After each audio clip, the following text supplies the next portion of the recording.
మీ మోకాల నొప్పులకు ఎటువంటి సర్జరీ లేకుండా ఎపియాన్ పెయిన్ క్లినిక్ అందిస్తున్న అత్యాధునిక చికిత్స. So coming to male masturbation, so హస్తప్రయోగం, సో ఇది ఎవ్రీడే చేయటం వల్ల వాళ్ళ మెంటల్ హెల్త్ ఏమైనా దెబ్బతింటుందా? See, it's a absolute normal phenomenon. Masturbation అనేది చాలా చాలా normal. You cannot tell that it is abnormal.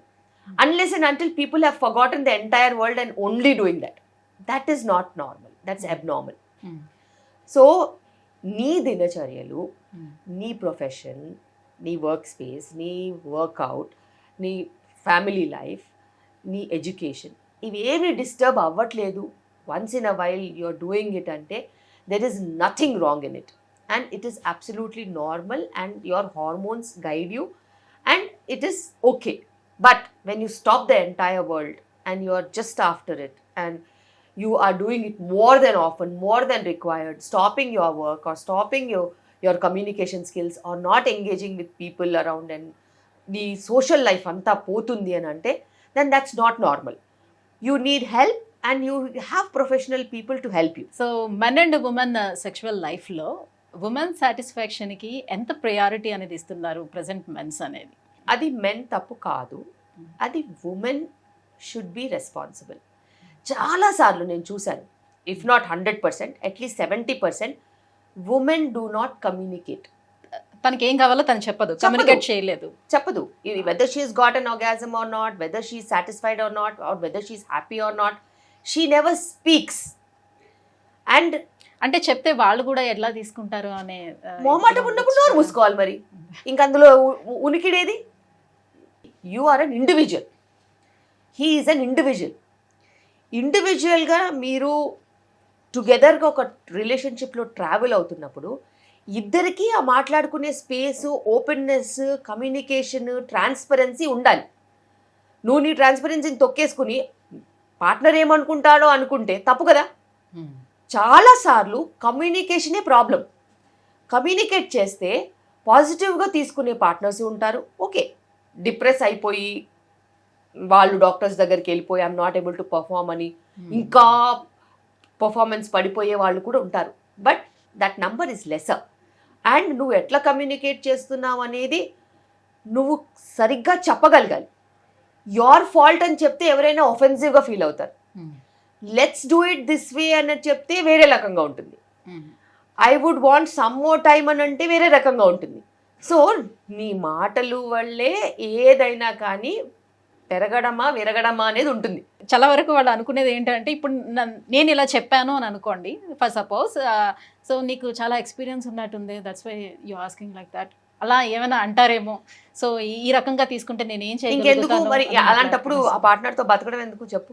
ఈ మాత్రం కూడా కమ్యూనికేట్ చెయ్యలేకపోతే there is no use of a long term relationship. Okay, and it is never about your words which are going to be interpreted.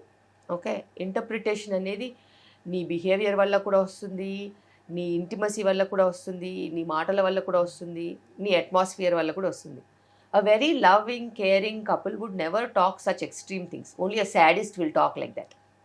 So అట్లాంటి sadist గారితో ఉండాల్సిన అవసరం కూడా లేదు. అంత చెడ్డగా నీ గురించి మాట్లాడిన వాళ్ళు పట్టుకుని ఊగులాడాల్సిన అవసరం అసలుకే లేదు. సో ఏదైనా అర్థం చేసుకుంటేనే రిలేషన్షిప్. ఇంత నాస్టీగా మాట్లాడితే ఇంకా వాడు నీ గురించి ఏమనుకుంటున్నాడు, నువ్వు ఎందుకు ఉండాలి కలిసి? As well get out of that trauma. Today if he speaks like this, tomorrow he'll speak anything else. And if you are going to think like he might talk to me like that means you don't have an internal respect for him. So ఏదైనా రిలేషన్షిప్లో బయట ఎంత respect ఉంటుందో లోపల కూడా అంతే respect ఉండాలి, అంత కమ్యూనికేషన్ ఉండాలి, అంత ట్రాన్స్పరెన్సీ ఉండాలి. లేకపోతే there is no point in even staying together. ఫీమేల్లో ఎగ్ క్వాలిటీ తగ్గిపోవడం కానీ, మేల్లోని స్పర్మ్ క్వాలిటీ తగ్గిపోవడానికి కానీ కేవలం ఏజ్ ఫ్యాక్టర్ అనేది రోల్ ప్లే చేస్తుందా, లేదు అంటే మనం తీసుకున్నటువంటి ఫుడ్ కూడా ఉందంటారా? లైఫ్ స్టైల్, మొత్తం లైఫ్ స్టైలే దానికి ఒక రీజన్ కింద మారింది. ఏజ్, ఎస్, ఏజ్ చాలా చాలా ఇంపార్టెంట్. 30+ వాళ్ళకి క్వాలిటీ తగ్గుతుంది, 35+ వాళ్ళకి బ్యాడ్ క్వాలిటీ ఉండే ఛాన్సెస్ చాలా హై ఉంటాయి. 40 తర్వాత ఆల్మోస్ట్ 80% ఆఫ్ ద టైం చాలా బ్యాడ్ క్వాలిటీ వస్తుంది ఎగ్స్ వరకు. స్పర్మ్ అంటారా, స్పర్మ్ కూడా ఏజ్కి కొంచెం రిలేషన్ ఉంటుంది, కానీ లైఫ్ స్టైల్కి మటుకు చాలా రిలేషన్షిప్ ఉంటుంది. Example alcohol, smoking, substance abuse, ఇవన్నీ కూడా ఎగ్ క్వాలిటీ, స్పర్మ్ క్వాలిటీని దెబ్బతీస్తాయి.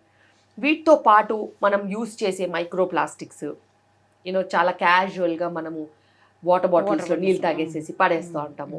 ఆ ప్లాస్టిక్స్ కూడా లీచ్ అయిపోయి ఆ వాటర్లో ఉండి ఫర్టిలిటీ తగ్గిస్తున్నాయి.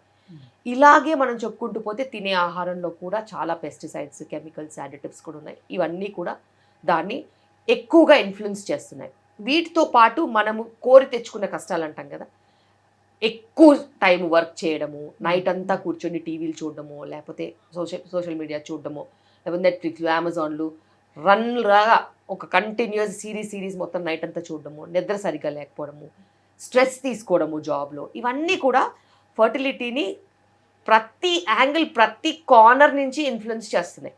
అండ్ ఇది ఓన్లీ ఆడవాళ్ళకి మగవాళ్ళకని కాకుండా ఇద్దరికి ఇవే ప్రాబ్లమ్స్ కామన్గా హిట్ చేయడం మూలాన చాలా ప్రాబ్లమ్స్ వస్తున్నాయి ప్రెగ్నెన్సీ.